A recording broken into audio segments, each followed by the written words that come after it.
சட்டமன்றம் என்பது மிகப்பெரிய ஒரு பாரம்பரியமும் வரலாற்று பின்புலமும் கொண்ட ஒரு அவை.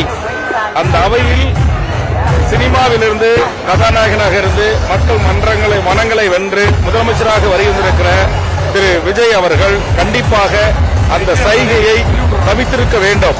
முன்னாள் முதலமைச்சருடைய தோல்வியை குறித்து அவருடைய பேச்சும் சரி, அவருடைய அந்த சைகையும் சரி ஏற்புடையதல்ல. அது வருத்தத்துக்குரிய ஒரு நிகழ்வாகத்தான் நான் பார்க்கிறேன்.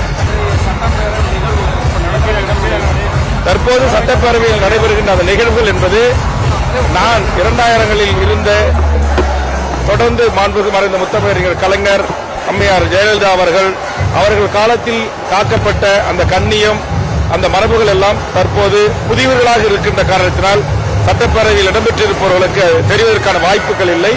ஆதலால் பேரவை தலைவர் அவர்கள் முடிந்த அளவுக்கு கண்ணியத்தோடு நடத்துவதற்கான முயற்சியில் இறங்குகிறார். ஆனால் அது வெற்றி பெறவில்லை என்பதுதான் வருத்தத்துக்குரியதாக இருக்கிறது.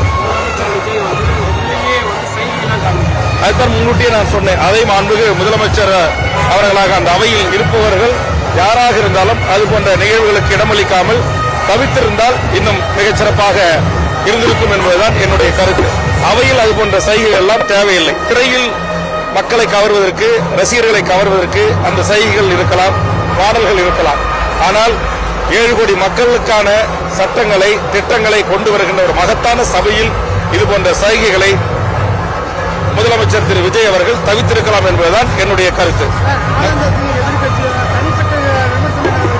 அதான் நான் சொன்ன தனிப்பட்ட விரோதங்கள் திரு விஜய் அவருடைய மனைவியினுடைய வழக்கை குறித்து திரு உதய் அவர்கள் சொன்னதோ, அதுபோன்று முன்னாள் முதலமைச்சர் ஸ்டாலின் அவர்களை குறித்து விஜய் அவர்கள் சட்டமன்றத்தில் சொன்னதோ ஏற்புடையதல்ல, மாண்புக்குரியதல்ல, மரபுக்குரியதல்ல.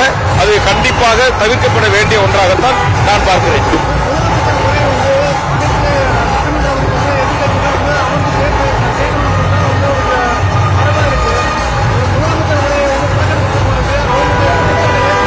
முதலமைச்சருடைய உரைகள் எதிர்கட்சிகள் புறக்கணிப்பா அந்த கட்சி, அந்த சட்டமன்ற குழு அவர்கள் எடுக்கக்கூடிய முடிவு. அதுல கண்டிப்பா முதலமைச்சர் உரையாற்றும் போது எல்லா எதிர்கட்சிகளும் உள்ளே அமர்ந்திருக்க வேண்டும் என்கிற அவசியம் இல்லை, கட்டாயமும் இல்லை.